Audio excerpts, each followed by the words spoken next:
2026 বৰ্ষৰ মেট্ৰিক পৰীক্ষা 26 ফেব্ৰুৱাৰী তাৰিখে আছে মেট্ৰিক পৰীক্ষাৰ জিঅ'গ্ৰাফী পৰীক্ষা তো জিঅ'গ্ৰাফী পৰীক্ষাৰ কমন কুৱেশ্যনছখিনি আজি এইটো ভিডিঅ'ৰ মাধ্যমেৰে লৈ আহিছোঁ আৰু উইথ তোমালোকৰ সলিউশ্যনখিনি লৈ আহিছোঁ গতিকে তোমালোকে গোটেইখিনি কুৱেশ্যন ক্লিয়াৰ কৰি যোৱা এতিয়াই আৰু নতুনকৈ চেনেলটো ছাবস্ক্ৰাইব কৰি ভিডিঅ'টো এটাকৈ লাইক কৰিবা সকলো বন্ধু বান্ধৱীকে এইটো ভিডিঅ' শ্বেয়াৰ কৰি দিবা তোমালোকে যিমান পাৰা এইটো ভিডিঅ' অলপ হাই কোৱালিটি চাবা যাতে তোমালোকে আখৰখিনি ভালদৰে দেখি পোৱা আৰু আমাৰ হোৱাটছআপ চেনেলত জইন হোৱা ডেছক্ৰিপশ্যনতে লিংক আছে লেটছ গো মৰমৰ ষ্টুডেণ্টসকল তোমালোকৰ মাজলৈ প্ৰথমটো কুৱেশ্যন আহিছে প্ৰথমটো কুৱেশ্যন হিচাপে খুবেই গুৰুত্বপূৰ্ণ পৰীক্ষাত তোমালোকৰ এইটো কুৱেশ্যন আহিব স্থলাকৃতি বুলিলে কি বুজা বুলি আহিব তো উত্তৰটো তোমালোকে লিখিবা যে পৃথিৱীৰ উপৰিভাগ সমান নহয় মহাদেশ কেইখনত যেনেকৈ পাহাৰ পৰ্বত মালভূমি নদী উপত্যকা আদি অৱয়ব আছে ঠিক তেনেকৈ মহাসাগৰতো পানীত বুৰ গৈ থকা অৱস্থাত বিভিন্ন আকাৰ আকৃতিৰ উচ্চভূমি আৰু নিম্নভূমি আছে ভূপৃষ্ঠৰ এই অৱয়ববোৰক কি বুলি কোৱা হয় স্থলাকৃতি বুলি কোৱা হয় আৰু মৰমৰ ষ্টুডেণ্টসকল তোমালোকে এইটো কুৱেশ্যন এতিয়াই মনত ৰাখি যোৱা আৰু তোমালোকে যিমান পাৰা এইটো ভিডিঅ' হাই কোৱালিটি চাবলৈ চেষ্টা কৰিবা যিহেতু ইয়াৰ যিটো PDF আছে এই PDFটোৰ আখৰকেইটা সৰু সৰু গতিকে তোমালোকে অলপ কোৱালিটিটো হাই কৰি চাবা তেতিয়া তোমালোকে স্পষ্টকৈ দেখা পাবা তাৰ পাছৰ কুৱেশ্যনটো 2 নম্বৰ কুৱেশ্যনটো আহিলে ভূ আকৃতি বিজ্ঞাপনৰ সংজ্ঞা দিয়া এইটো পৰীক্ষাত তোমালোকৰ আহিব তো উত্তৰ তোমালোকে লিখিবা যে ভূগোলৰ এটি বিশেষ শাখাই স্থলাকৃতিবোৰৰ উৎপত্তি ক্ৰম বিকাশ আৰু আকাৰ আকৃতি আৰু বিতৰণ সম্বন্ধে অধ্যয়ন কৰে এই শাখাটো ভূ আকৃতি আৰু বিজ্ঞান বুলি কোৱা হয় আৰু তোমালোকে এইটো কুৱেশ্যন ক্লিয়াৰ কৰি যোৱা তাৰ পাছৰ কুৱেশ্যনটোলৈ মই আগবাঢ়িছোঁ 3 নম্বৰ কুৱেশ্যনটোলৈ ভূ আকৃতিক প্ৰক্ৰিয়াৰ অৰ্থ লিখা আৰু এইটো যিটো কুৱেশ্যন এইটো কুৱেশ্যন তোমালোকৰ পৰীক্ষাত 2 নম্বৰ আহিব তো তোমালোকে গোটেই মই যিটো লিখি দিছোঁ সেই গোটেইটো লিখিব লাগিব ঠিক আছে কেতিয়াবা 3 নম্বৰ আহি যায় তো উত্তৰটো লিখিবা যে ভূপৃষ্ঠত থকা স্থলাকৃতিবোৰৰ সৃষ্টি বহুতো প্ৰক্ৰিয়াৰ ওপৰত নিৰ্ভৰ কৰে ইয়াৰ কিছুমান প্ৰক্ৰিয়া বাহ্যিক আৰু অন্য কিছুমান হৈছে আভ্যন্তৰীণ বাহ্যিক প্ৰক্ৰিয়া বা কাৰকবোৰৰ ভিতৰত বতাহ বৰষুণ নদ নদী হিম বা সাগৰ ঢৌ আদি প্ৰধান আনহাতে আভ্যন্তৰীণ কাৰক বুলি ক'লে প্ৰধানকৈ ভূমিকম্প আৰু অগ্নেয় উদগিৰণে সামৰিক লোৱা হয় আৰু এই গোটেই পেৰেগ্ৰাফটো তোমালোকে ভালদৰে ক্লিয়াৰ কৰি লোৱা তাৰ পাছৰ কুৱেশ্যনটো মই আগবাঢ়ি 4 নম্বৰ কুৱেশ্যনটো মই স্পীডত কম যাতে কম সময়ত গোটেইখিনি কুৱেশ্যন ক্লিয়াৰ কৰিব পাৰোঁ তো 4 নম্বৰ কুৱেশ্যনটো কৈছে যে বাহ্যিক প্ৰক্ৰিয়া বা কাৰকৰ ভিতৰত কি পৰে লিখা তো উত্তৰটো তোমালোকে লিখিব লাগিব যে বাহ্যিক প্ৰক্ৰিয়া আৰু বা মানে কাৰক বুলি কোৱা হয় ইয়াৰ ভিতৰত যিখিনি পৰে সেইখিনি হৈছে বতাহ বৰষুণ নদী হিম বা সাগৰ ঢৌ ইত্যাদি ঠিক আছে তাৰ পাছৰ কুৱেশ্যনটো আহিলে 5 নম্বৰ কুৱেশ্যনটো অৱনমন বুলিলে কি বুজায় এইটো যিটো কুৱেশ্যন আছে এই কুৱেশ্যনটো তোমালোকে ভালদৰে লিখি লোৱা ঠিক আছে ভালদৰে তোমালোকে এতিয়াই লিখি লোৱা আৰু যদি তোমালোকৰ থাকি গৈছে তেনেহ'লে তোমালোকে ভিডিঅ'টো প'ষ্ট কৰি তোমালোকে ৰখাই লিখি ল'বা তাৰ পাছতে এটা চিত্ৰাংকন আছে ইনচেল বাৰ কি হয় ছবি আঁকি দেখুওৱা তো ইনচেল বাৰটো তোমালোকে ভালদৰে চাই লোৱা মই স্ক্ৰীণত তোমালোকে দেখাই দিছোঁ ছবিটো ইমান টানো নহয় তোমালোকে পাহাৰ এখন এনেকৈ আঁকি দিবা আঁকিলেও তাৰ মাজতে ইনচেল বাৰ লিখিবা বা তলত লিখিলেও হ'ব কোনো প্ৰব্লেম নাই আৰু তাৰ বিষয়ে অকণমান লিখি দিবা মই তোমালোকে দেখাই দিছোঁ ঠিক আছে মানে তাৰ ডেফিনেশ্যনটো লিখি দিলে হৈ গ'ল তাৰ পাছত 7 নম্বৰ আহিলে 7 নম্বৰ কুৱেশ্যন কৈছিলে মৰুদ্যান কাক বোলে আৰু ইয়াৰ তাৎপৰ্য কি এইটো তোমালোকে ভালদৰে চাব লাগিব মৰুদ্যান এইটো সকলোৱে জানে কিন্তু বহুতো ষ্টুডেণ্ট নাজানিব পাৰে তো তোমালোকে ভালদৰে চাই লোৱা উত্তৰটো মই তোমালোকে দেখাই দিছোঁ স্ক্ৰীণত তাৰ পাছতে 8 নম্বৰ কুৱেশ্যনটো তোমালোকে ক্লিয়াৰ কৰি লোৱা এতিয়াই বালিয়াৰী কি আৰু ইয়াৰ সৃষ্টি কেনেকৈ হয় লিখা বালিয়াৰী কি আৰু ইয়াৰ সৃষ্টি কেনেকৈ হয় লিখিব লাগিব আৰু এইখিনি যিখিনি কুৱেশ্যন আছে এইখিনি তোমালোকে আগলৈ যেতিয়া ফাৰ্ষ্ট ইয়েৰ ছেকেণ্ড ইয়েৰ পঢ়িবা যদি তোমালোকে জিঅ'গ্ৰাফীত লোৱা তেতিয়া তোমালোকে এইখিনি পাবা ঠিক আছে এইটো কুৱেশ্যন ক্লিয়াৰ তাৰ পাছৰ কুৱেশ্যনটোলৈ মই আগবাঢ়িছোঁ 9 নম্বৰ কুৱেশ্যন কৈছে যে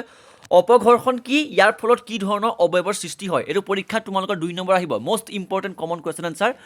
অপঘৰ্ষণ কি ইয়াৰ ফলত কি ধৰণৰ অৱয়ৱ সৃষ্টি হয় কেতিয়াবা কিন্তু তোমালোকৰ অকল 1 নম্বৰ আহিলে অপঘৰ্ষণ কি বুলি তোমালোকে দিব পাৰে ঠিক আছে নহ'লে তোমালোকে দিব পাৰে যে অপঘৰ্ষণৰ ফলত কি ধৰণৰ অৱয়ৱৰ সৃষ্টি হয় সেই বুলি তোমালোকে পৰীক্ষাত আহিব পাৰে যিকোনো মানে তোমালোকে দুইটাই মনত ৰাখি থোৱা যিকোনো এটা আহিলে তোমালোকে পৰীক্ষাত লিখিব পাৰিবা তাৰ পাছৰ কুৱেশ্যন চাবা সংনিঘৰ্ষণৰ অৰ্থ লিখা তাৰ পাছতে 11 নম্বৰ কুৱেশ্যনটো ক্লিয়াৰ কৰিবা হিমবাহ কাক বোলে ইয়াৰ গতি অতি ধীৰ হোৱাৰ কাৰণ কি ইয়াৰ গতি অতি ধীৰ হোৱাৰ কাৰণ কি বুলি কৈছে কুৱেশ্যনটো যে হিমবাহ কাক বোলে ইয়াৰ গতি অধিক ধীৰ হোৱাৰ কাৰণ কি আৰু এইটো যিটো কুৱেশ্যন এই কুৱেশ্যনটোৰ ভালদৰে মই ডেফিনেশ্যনটো তোমালোকে লিখি দিছোঁ এই ডেফিনেশ্যনটো তোমালোকে লিখিবা পৰীক্ষা ঠিক আছে তোমালোকে পাৰিলে বস্তুটো তোমালোকে বুজি ল'বা তাৰ পাছতেহে তোমালোকে লিখিবা মানে যি জিঅ'গ্ৰাফীত সকলোৱে সাজিয়ে লিখি তোমালোকে গম পোৱাই মাত্ৰ ইয়াৰ অৰ্থটো জানিলে হ'ল অৰ্থটো তোমালোকে ভালদৰে চাই ল'বা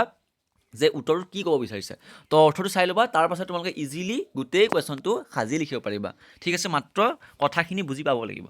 তাৰ পাছৰ কুৱেশ্যনটো আহিলে হিমবাহ কেই প্ৰকাৰ আৰু প্ৰত্যেকৰে বিষয়ে চমুকৈ লিখা তো উত্তৰটো হৈছে হিমবাহ 3 প্ৰকাৰৰ সেইবোৰ হ'ল প্ৰথমতে আছে মহাদেশীয় হিমবাহ তাৰ পাছত আছে পাৰ্বত্য হিমবাহ তাৰ পাছত আছে গিৰিপথ হিমবাহ তাৰ বিষয়ে অলপ ডেফিনেশ্যন দিয়া হৈছে তোমালোকে ভালদৰে সেইখিনিও ক্লিয়াৰ কৰি লোৱা তাৰ পাছতে আৰু এটা কুৱেশ্যন আহিছে যে হিমবাহ উপত্যকাৰ আকৃতিৰ ছবি আঁকি দেখুওৱা তো যিটো মই উত্তৰ তোমালোকে দেখাইছোঁ যিটো ছবি আঁকিছোঁ এই ছবিটো তোমালোকে ভালদৰে চাই ল'বা ঠিক আছে আৰু ইয়াৰ যিটা ছবি সেই ছবিকেইটা ইমান টান ছবি নহয় তোমালোকে মাত্ৰ ডেমো ষ্টাইলত ভালদৰে মানে এটা আঁকিব পাৰিলেই হ'ল ঠিক আছে তো তোমালোকে কুৱেশ্যনতকৈ এনেকুৱা ছবিবিলাক আহিলে তোমালোকে এৰি নিদিবা কিন্তু ছবিবিলাকত খুবেই গুৰুত্বপূৰ্ণ মানে ছবিবিলাক অকণমান এনেকৈ আঁকি দিলে তোমালোকে গোটেই ফুল মাৰ্কছ পাই যাবা মাত্ৰ কথাটো বুজি পাব লাগিব মানে ঠিক আছে তো এই ছবিটো তোমালোকে 3-4 আহি যাব পাৰে তোমালোকে ডাইৰেক্ট এইটো মাত্ৰ ইমান সাধাৰণ ছবিটো আঁকি দিলে 3-4 তোমালোকে ইজিলি পাই যাবা ঠিক আছে তাৰ পাছৰ কুৱেশ্যন চাবা উলুমা উপত্যকা কি লিখা আৰু ইয়াৰ গ্ৰাফ কি ই কেই প্ৰকাৰ চিত্ৰ আঁকি গ্ৰাফৰ অৱস্থান দেখুওৱা তোমালোকে এই 14 আৰু 15 এই দুয়োটা কুৱেশ্যন ক্লিয়াৰ কৰা দুইটা কুৱেশ্যন মই ভালদৰে তোমালোকে দেখাই দিছোঁ তোমালোকে এই দুটা কুৱেশ্যন এতিয়াই ক্লিয়াৰ কৰিলা লিখি লোৱা প্ৰথমটো 14 নম্বৰ কুৱেশ্যন কৈছে যে উলুমা উপত্যকা কি লিখা আৰু 15 নম্বৰ কুৱেশ্যন কৈছে যে গ্ৰাফ কি ই কেই প্ৰকাৰৰ চিত্ৰ আঁকি গ্ৰাফৰ অৱস্থান দেখুওৱা আৰু এই গ্ৰাফ কি ই কেই প্ৰকাৰ এই যিটো কুৱেশ্যন আছে 15 নম্বৰ কুৱেশ্যনটো এই 15 নম্বৰ কুৱেশ্যন তোমালোকে পৰীক্ষাত আহিলে 5 নম্বৰ আহিব 5 নম্বৰ তোমালোকে ইজিলি পাই যাবা মই তোমালোকে দেখাই দিছোঁ চোৱা ইয়াৰো ছবি এটা আছে সেই ছবিটো তোমালোকে ক্লিয়াৰ কৰি ল'বা ঠিক আছে মই তোমালোক গোটেই পিডিএফটো দেখাইছোঁ তাৰপাছতে 16 নম্বৰ কুৱেশ্যনটো চাবা 16 নম্বৰ কুৱেশ্যনটো ডাইৰেক্ট পইণ্ট দিয়া হৈছে আৰু এইটো কুৱেশ্যন পৰীক্ষাত আহিলে 6-7 আহি যাব তো তোমালোকে এইটো কুৱেশ্যন ক্লিয়াৰ কৰি ল'বা গোলকীয় উত্তাপ বৃদ্ধিয়ে হিমবাহৰ ওপৰত কি ধৰণৰ প্ৰভাৱ পেলাব পাৰে সাধাৰণ জ্ঞানৰ ভিত্তিত তাৰ এটি আভাস দিয়া তো তোমালোকে তাৰ ভিতৰত যিখিনি আছে সেইখিনি পইণ্ট দি লিখিবা মই পইণ্ট দি তোমালোকে দেখাই দিছোঁ ক খ গ এনেকৈ আছে পইণ্ট দি লিখিলে মানে তোমালোকে ডাইৰেক্ট পইণ্ট এটা ভৰাই দিলে ডাইৰেক্ট উত্তৰটো পাই যাবা এনেই যদি তোমালোকে এইটো কুৱেশ্যন পৰীক্ষাত তোমালোকে 5 নম্বৰ আহিব তোমালোকে এনেই 4-5টা পেজ লিখি থকাতকৈ যদি তোমালোকে পইণ্ট ভাল মেইন পইণ্ট যদি 5টা লিখি দিয়া তেতিয়া তোমালোকে ইজিলি 5 নম্বৰটো পাই যাবা তাৰ পাছৰ কুৱেশ্যনটো চাবা বেলেগ এটা পাছৰ ইম্পৰ্টেণ্ট কুৱেশ্যন এনচাৰ আহিছে কমন কুৱেশ্যন এনচাৰ প্ৰথমটো কুৱেশ্যন পৰিৱেশ বুলিলে কি বুজা পৰিৱেশক কিয় এটা তন্ত্ৰ হিচাপে বিবেচনা কৰা হয় ঠিক আছে পৰিৱেশ বুলিলে কি বুজা পৰিৱেশক কিয় এটা তন্ত্ৰ হিচাপে ব্যৱহাৰ কৰা হয় তাৰ উত্তৰটো তোমালোকে ভালদৰে চাই ল'বা যিকেইটা লং কুৱেশ্যন আছে মই সেইটা লাইন বাই লাইন তোমালোকে গাই যোৱা নাই এনেই গাই থাকিলে তোমালোকৰ টাইমটো এনেই লষ্ট হৈ যাব তোমালোকে নিজেই অসমীয়া আখৰ তোমালোকে পঢ়িব পাৰিবাই গতিকে তোমালোকে চাই ল'বা আৰু ইংলিছ মিডিয়াম কোনোবা যদি ষ্টুডেণ্ট আছে তেনেহ'লে আমাক তোমালোকে মেছেজ কৰিবা তেতিয়া আমি ইংলিছ মিডিয়ামৰ এইখিনি ট্ৰেঞ্চলেট কৰিবলৈ চেষ্টা কৰিম ঠিক আছে তোমালোকে চিন্তা কৰিব নালাগে আৰু নতুনকৈ চেনেলটো ছাবস্ক্ৰাইব কৰি সকলো বন্ধু-বান্ধৱীকে শ্বেয়াৰ কৰা সকলো বন্ধু-বান্ধৱীকে এটা কাৰণে শ্বেয়াৰ কৰা যাতে সকলোৱে তোমাৰ লগতে ভাল মাৰ্কছ লৈ উত্তীৰ্ণ হ'ব পাৰে সকলোৱে আমি জিঅ'গ্ৰাফী লেটাৰ ল'ব লাগিব লেটাৰেই নহয় ভাল 95 এনেকুৱা মাৰ্কছ ল'ব লাগিব ইজি জিঅ'গ্ৰাফী একেবাৰে ইজি মাত্ৰ তোমালোকে কথাকেইটা বুজি পাব লাগিব 2 নম্বৰ কুৱেশ্যন পৃথিৱীৰ বায়ুমণ্ডল স্থলমণ্ডল জলমণ্ডল আৰু জীৱমণ্ডলৰ মাজৰ সম্পৰ্ক উদাহৰণ দি বুজোৱা তো এই যিটো কুৱেশ্যন আছে এই কুৱেশ্যনটোৰ উত্তৰটো কিবা চিম্পুল উত্তৰ ঠিক আছে পৃথিৱীৰ পৰিৱেশৰ 4টা মণ্ডল ক্ৰমে বায়ুমণ্ডল স্থলমণ্ডল জলমণ্ডল আৰু জীৱমণ্ডল এইকেইটা তোমালোকে সকলোৱে জানাই অলপ তাৰ বিষয়ে অলপ সংক্ষেপে লিখিবা তাৰপাছতে এইটো ছবিটো চক্ৰৰ যিটো ছবি আছে এই ছবিটো ক্লিয়াৰ কৰি দিবা ঠিক আছে কথাখিনি মানে এইটো কুৱেশ্যন ক্লিয়াৰ তাৰ পাছৰ কুৱেশ্যন চাবা পৃথিৱীৰ সকলো অঞ্চলৰ পৰিৱেশ কিয় একে নহয় চমুকৈ লিখা এইটো একেবাৰে সহজ কুৱেশ্যন তোমালোকে গম পোৱাই যে এইটো তোমালোকে জানাই যে এইটো তোমালোকে সৰুৰ পৰাই পঢ়ি আহিছে পৃথিৱীৰ সকলো অঞ্চলৰ পৰিৱেশ কিয় একে নহয় আমাৰ ইয়াৰ পৰিৱেশো বেলেগ বা বেলেগৰ পৰিৱেশো বেলেগ সেইবিলাক তোমালোকে ভালদৰে লিখিবা পাহাৰীয়া দেশৰ মানে যিখিনি পৰিৱেশ সেই পৰিৱেশখিনিও বেলেগ ঠিক আছে বৰফৰ দেশৰ পৰিৱেশো বেলেগ সকলো মানে পৰিৱেশ বেলেগ মৰুভূমিৰ পৰিৱেশো বেলেগ ঠিক আছে তাৰ পাছৰ কুৱেশ্যন চাবা পৰিৱেশ ভূগোলৰ সংজ্ঞা দিয়া পৰিৱেশ ভূগোলৰ সংজ্ঞা তোমালোকে চাই ল'বা একবাৰ চিম্পুল উত্তৰত লিখা হৈছে উত্তৰটো মই গাই দিছোঁ তোমালোকক ভূগোল বিষয়টোৰ যিটো শাখাই পৃথিৱীৰ পৰিৱেশৰ স্বৰূপ পৰিৱৰ্তন বা আৰু সমস্যাৰ অধ্যয়নৰ লগতে সেইবিলাকৰ সমাধানৰ উপায় উদ্ভাৱন প্ৰয়াস কৰে তাকে কি বুলি কোৱা হয় পৰিৱেশ ভূগোল বুলি কোৱা হয় মই আকৌ ক'বলৈ চেষ্টা কৰিছোঁ ভূগোল বিষয়টোৰ যিটো শাখাই পৃথিৱীৰ পৰিৱেশৰ স্বৰূপ পৰিৱৰ্তন আৰু সমস্যাৰ অধ্যয়নৰ লগতে যিবিলাক সমাধানৰ ওপৰত উদ্ভাৱন প্ৰয়াস কৰে তাকে পৰিৱেশ ভূগোল বুলি কোৱা হয় তাৰ 5 নম্বৰ কুৱেশ্যন কৈছে যে ভূগোল বিষয়টো এটা শাখা হিচাপে পৰিৱেশ ভূগোলৰ গুৰুত্ব আলোচনা কৰা এইটো যিটো কুৱেশ্যন আছে এইটো কুৱেশ্যন তোমালোকে পৰীক্ষা দিলে 5 নম্বৰ আহিব 5 নম্বৰ তোমালোকে ডাইৰেক্ট মই উত্তৰ দিয়েই দিছিলোঁ ঠিক আছে তোমালোকে ভালদৰে লিখি লোৱা স্ক্ৰীনশ্বট মাৰি ল'ব পাৰিলে ঠিক আছে পাৰিলে তোমাক ভিডিঅ'টো ৰখাই লিখি ল'ব পাৰিবা কোনো প্ৰব্লেম নাই পাছৰ কুৱেশ্যনটো মই আগবাঢ়িছোঁ 7 নম্বৰ কুৱেশ্যনটো কৈছে যে খুবেই এটা মষ্ট ইম্পৰ্টেণ্ট কুৱেশ্যন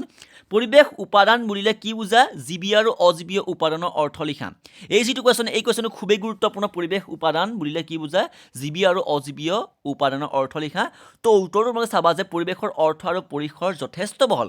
স্থলমণ্ডল জলমণ্ডল বায়ুমণ্ডল আৰু জীৱমণ্ডলৰ সকলোবোৰকে পৰিৱেশৰ উপাদানে সামৰি লয় পৰিৱেশৰ অগণন উপাদানবোৰ সেই আটাইকেইটা মণ্ডলৰ পাৰস্পৰিক সম্পৰ্কে এক জটিল বান্ধোনেৰে বান্ধ খাই থাকে তাৰপিছত জীৱীয় উপাদানৰ বিষয়ে তোমালোকে ডেফিনেশ্যন চাই ল'বা তাৰপিছতে অজীৱীয় উপাদানৰ বিষয়ে তোমালোকে ডেফিনেশ্যনটো চাই ল'বা ঠিক আছে মৰমৰ ষ্টুডেণ্টসকল আৰু এই গোটেই পিডিএফটো যদি তোমালোকে লাগে তেনেহ'লে তোমালোকে আমাৰ ইনষ্টাগ্ৰামত চাব লাগিব এইটো ভিডিঅ' তোমালোকে আমাৰ ইনষ্টাগ্ৰাম আইডিটো সকলোৱে গম পায় assam study.info বুলি আছে তো তোমালোকে ভিজিট কৰিবা আৰু এইটো ভিডিঅ'ত মানে এইটো ভিডিঅ' যিটো তোমালোকে ভিডিঅ'টো অন কৰিবা, অন কৰিলে ফ'ল' কৰিবা, প্ৰথমতে ফ'ল' কৰিলে কমেণ্ট বক্সত PDF বুলি তোমালোকে লিখি দিবা, তেতিয়া অট'মেটিক তোমালোকৰ DMলৈ এই গোটেই PDFটো গুচি যাব। কাৰণ মই আমাৰ যিটো ইনষ্টাগ্ৰাম তাত আমি এইটো ভিডিঅ'ত মানে আমি অট'মেশ্যন লগাই থোৱা আছে PDFটো, মানে তোমালোকে ফ'ল' কৰি কমেণ্ট কৰি দিয়াৰ লগে লগে অট'মেটিক তোমালোকে DMলৈ গুচি যাব। ঠিক আছে, তোমালোকে ভালদৰে গোটেইখিনি কুৱেশ্যন পঢ়ি লোৱা, আৰু